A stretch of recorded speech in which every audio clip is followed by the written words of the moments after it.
A new Resident Evil release is always cause for massive excitement, but the upcoming Resident Evil Requiem is looking particularly special. Touted as the most ambitious entry in the series to date, spelling the return of longtime fan favorite Leon S. Kennedy to the limelight and bringing the series back to Raccoon City.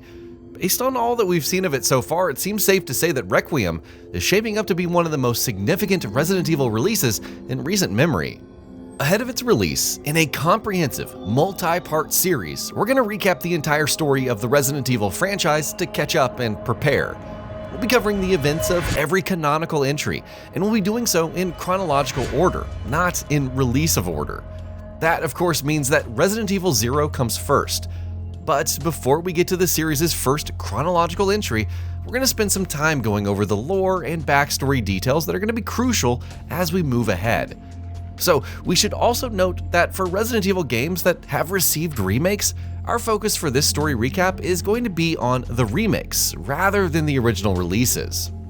Also note that we previously did a full series recap a few years back, but this is a fresh edit with additions, lots of restructures in 4K and 60 FPS. And what's more, we're also going to be covering Outbreak, Outbreak File 2, Resident Evil The Umbrella Chronicles, and Resident Evil The Dark Side Chronicles. So with all of that out of the way, let's dive in. The Umbrella Corporation. It only makes sense that we start with Umbrella Corporation, which is, for the most part, always central to most of the major events that take place in the Resident Evil universe. But Umbrella's story stretches further back than even Resident Evil 0 by quite a stretch. To understand the nefarious company's origins, we have to go back to 1962.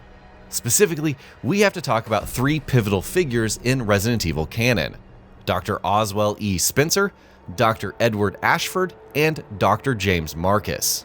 Still young and early in their careers at this time, the three scientists learn about a West African wildflower known as Stairway of the Sun, which is said to bestow superhuman powers to those who consume it.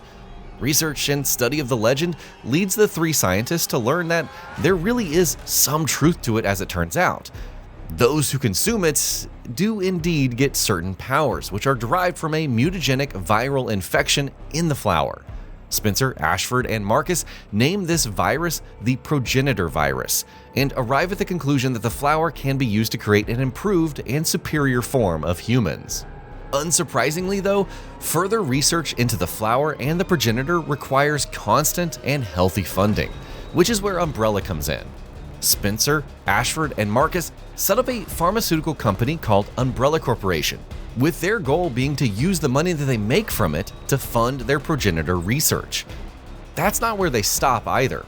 They find additional, more questionable sources of revenue when they enter the world of selling bioorganic weapons, or BOWs, and begin selling the progenitor virus to the United States military.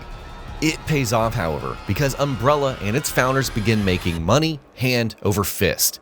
Using some of that money, Spencer builds a state-of-the-art lab in the Arklay Mountains, just outside of Raccoon City. The purposes of this lab are sketchy at best, though, and it's very much in Spencer's best interest that its existence remains unknown to everyone. As such, he hires architect George Trevor to build a massive, labyrinthine, elaborate mansion right on top of the lab, with its purpose being to keep the lab and all of the work that goes on within it safe and secret. Trevor himself suffers a gnarly fate. As time progresses and Umbrella grows, the partnership between its three founders begins to crumble. Though they were once partners, with time Spencer, Ashford, and Marcus turn into fierce competitors. Each spends years conducting independent research into the progenitor virus, essentially being locked in a bioweapons arm race against one another. In 1968, in fact, Ashford is killed under inexplicable circumstances, though the Ashford family is something that we'll be speaking about in much greater detail when we get to Resident Evil Code Veronica, so for now, let's just file that one away. The main players. Here we jump forward in time to 1978, a year that proves to be a significant one in Resident Evil lore, thanks to Dr. James Marcus making massive breakthroughs with his research, with the help of a promising researcher named Albert Wesker, and a brilliant young scientist named William Birkin, both of whom we'll be talking about in much greater detail across this series. The result of that said breakthrough is the T-virus, a much deadlier bioweapon created by fusing the progenitor virus with leech DNA. And what exactly does it do? Well, rather than straight out killing those it infects, the T-virus keeps them around after a cardiac arrest with severe damage of all forms, turning them into thoughtless, cannibalistic, ferocious monsters. And yes, that in a nutshell means that it turns them into zombies. As you would expect, Marcus's breakthrough catches Spencer's attention, and he's far from happy. Both scientists remain in high positions at Umbrella, and their rivalry persists still. As such, desperate to ensure that Marcus doesn't overshadow and topple him, Spencer begins taking measures to ensure his supremacy. What steps exactly? Well, let's pause here for a bit and talk about someone we brought up earlier, because this person goes on to be a major part of Spencer's aforementioned plans. We're, of course, talking about Albert Wesker. Albert Wesker. Let's go back to his childhood. Trust us, it is important. As a child, he was one of many who were targeted and later abducted by Umbrella under Spencer's orders because of what were deemed to be superior genes and intellect. These children became Spencer's test subjects to work on with the progenitor virus, with his ultimate goal being, of course, to create a superior species of humans. The program was dubbed Project W, named after the man heading it up, one Dr. Wesker.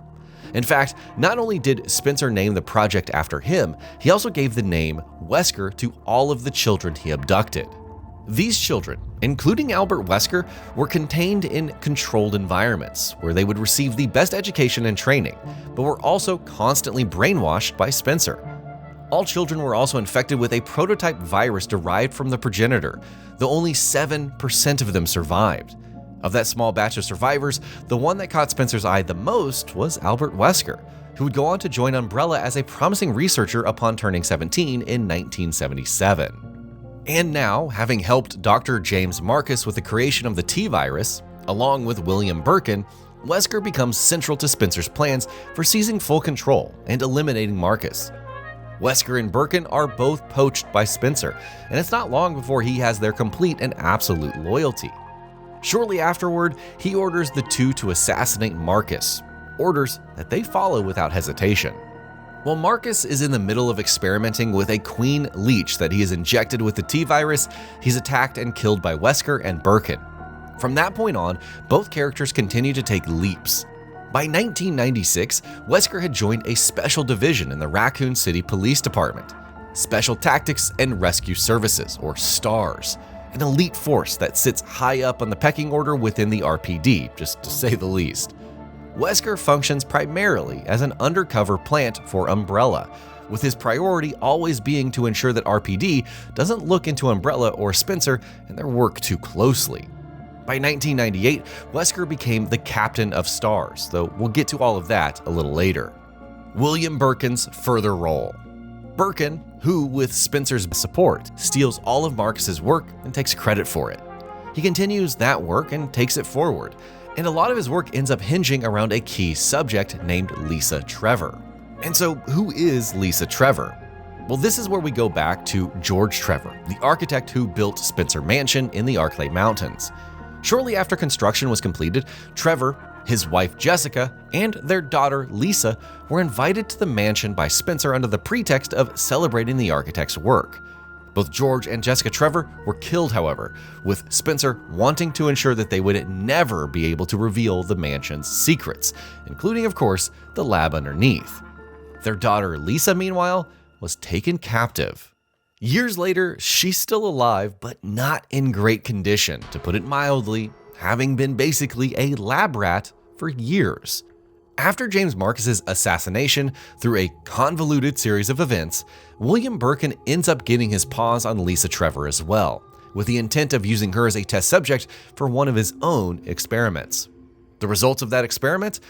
Hideous and terrifying. With a mutated cocktail of the progenitor virus and the monstrosity that Lisa had been turned into, Birkin creates a new and deadly strain known as the G virus, capable of evolving those that it infects, creating new and mutated life forms, and even repairing cells. And what became of Lisa Trevor? Well, we're going to get into that when we talk about Resident Evil 1. Birkin, meanwhile, reaps the benefits of having created the G virus. Spencer invests in him heavily, creating a whole new underground lab called Nest right underneath Raccoon City and putting Birkin and his wife Annette in charge, where they have everything that they need to continue their work. Okay, we think that might be enough lore and backstory for now, but there is of course still a lot to go through, and we'll be coming back to many of these characters and details in future parts, but for now, it's time to skip forward to 1998 and the events of Resident Evil 0, which begins with a mysterious attack on an Umbrella-owned train by a swarm of leeches, and at the same time, mysterious reports of cannibalistic attacks in the Arklay Mountains, following which a STAR squad is dispatched by the RPD to investigate. That, finally, is where Resident Evil 0 picks up, and we'll be talking about the events of that game in full detail in the next part of this series. And that'll be about it for this one. If you guys like what we're doing at Gaming Vault, please consider subscribing to our channel, and I'll see you guys on the next video.